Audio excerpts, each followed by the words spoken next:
चलिए अब तुला राशि की बात कर लेते हैं। नौकरी पेशा और कारोबारियों के लिए सितंबर का महीना कैसा रहने वाला है, साथ ही इन्हें अपने कामकाज में और ज्यादा लाभ पाने के लिए सितंबर के महीने में खास तौर पर क्या उपाय करने हैं, जान लेते हैं।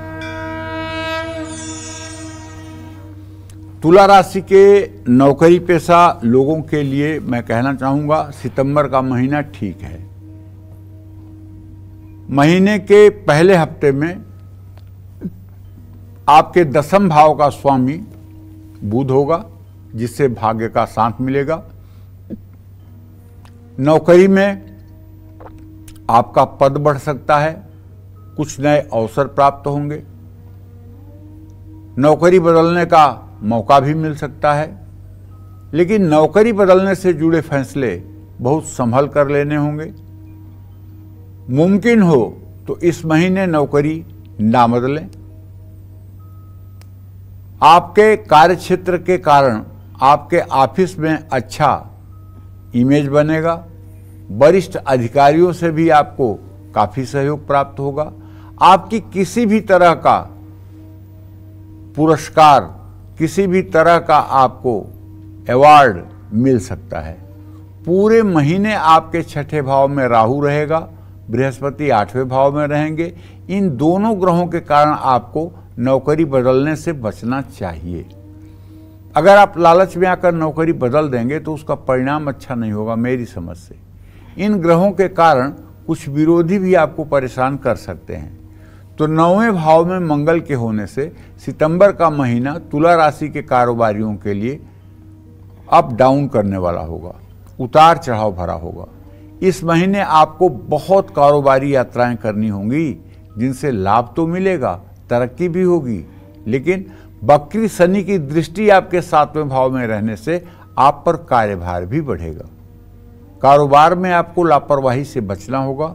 ऐसा भी हो सकता है कि काफी मेहनत और अच्छी योजनाओं के बाद भी आपको अच्छे परिणाम ना मिले, क्योंकि कभी कभी समय होता है ना कि बहुत मेहनत करने के बाद भी और बहुत सकारात्मक रहने के बाद भी हमें वो परिणाम नहीं प्राप्त हो पाते हैं जो परिणाम प्राप्त होना चाहिए, क्योंकि प्रारब्ध का भी तो योगदान है ना।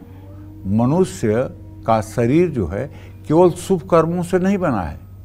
अगर केवल शुभ कर्म होता आपका तो आप स्वर्ग में होते, आप देवलोक में होते। कुछ ना कुछ आपके शुभ कर्म में अशुभ कर्म मिश्रित है, तभी आपने धरती पर आकर जन्म लिया है। और जो शुभ अशुभ का संयोग से आपका शरीर बना है, उसमें पहले से एक प्रारब्ध निश्चित कर दिया गया है कि 10 वर्ष की उम्र में चोट लगेगी, 15 साल की उम्र में आपको बुखार होगा, 20 साल की उम्र में आपका भाग्योदय होगा, 30 साल की उम्र में आपके पिता को परेशानी होगी।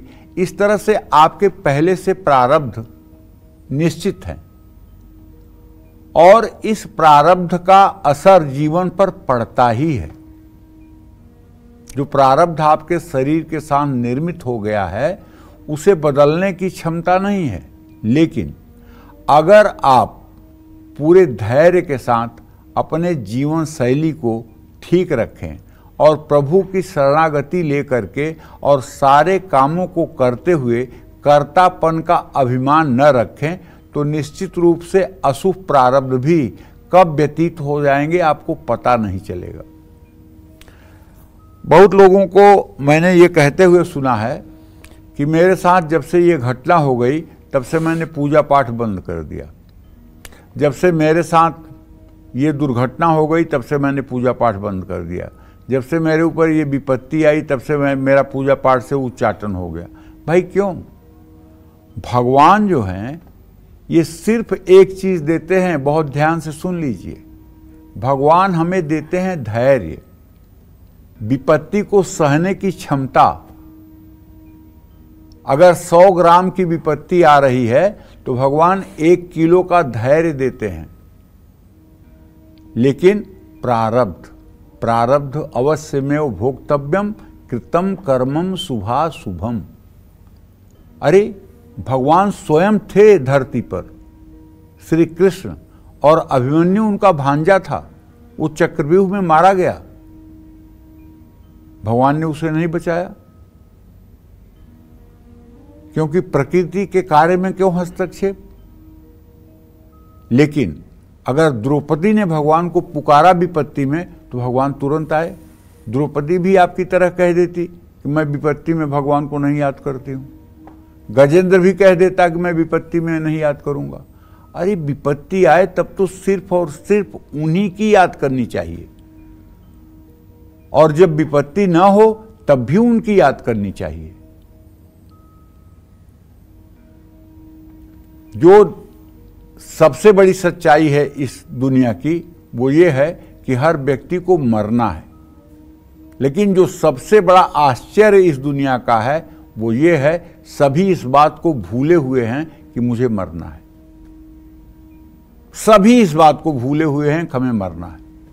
अगर किसी को भी याद हो कि मुझे मरना है और मेरे साथ कुछ नहीं जाएगा, अगर ये दो बात किसी के मन में है तो मैं दावे के साथ कह सकता हूं वो आदमी कभी हर्ष विषाद से ग्रसित नहीं होगा, वो आदमी कभी अनीतिपूर्वक कोई गलत काम नहीं करेगा, वो आदमी किसी को दुख और तकलीफ नहीं पहुंचाएगा, और वो आदमी पूरे विनम्रता के साथ जीवन व्यतीत करेगा। लेकिन दोनों चीजों को लोग भूले हुए हैं। सब कुछ ले जाएंगे साथ में ऐसा विश्वास है, और कभी नहीं मरेंगे ऐसा विश्वास है।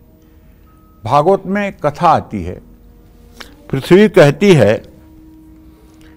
कि कल्प कल्प में जितने भी राजा हुए सबने सोचा कि ये पृथ्वी हमारी है, लेकिन मुझे हंसी आती है कि तू एक दिन खुद मेरे में मिल जाएगा, मैं क्या तुम्हारी हूं।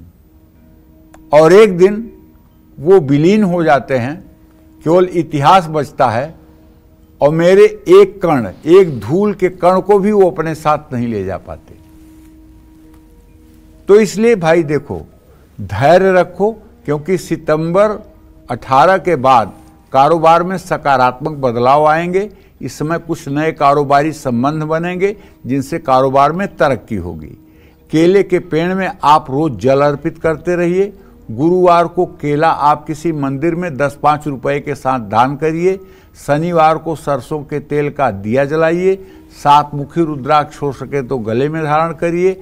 और हर शुक्रवार को अगर आपके घर में छोटी कन्या है तो नहाने के बाद उसके माथे पे एक टीका लगा करके और उसके हाथ में एक बिस्कुट या मिठाई दे करके उसके दोनों पैर छू लीजिए। ये उपाय जरा कुछ दिन करके देखिए। अगर आपको चमत्कार न मिले तो आप कहिएगा। अगर आपके घर में छोटी बच्ची है, आपकी ही बेटी है, आपके भाई की बेटी है, आपके बहन की बेटी है, कोई भी छोटी लड़की है जिसकी अवस्था आपको लगता है 12 साल से कम है, तो नहाने के बाद, वो चाहे नहाई हो ना नहाई हो उससे मतलब नहीं है, आप नहाने के बाद पहला काम करें, भगवान की पूजा से भी पहला काम करें कि एक चंदन उसके माथे पर लगा करके उसके दोनों पैरों को छू लें और उसे खाने के लिए अपने हाथ से कुछ दे दें।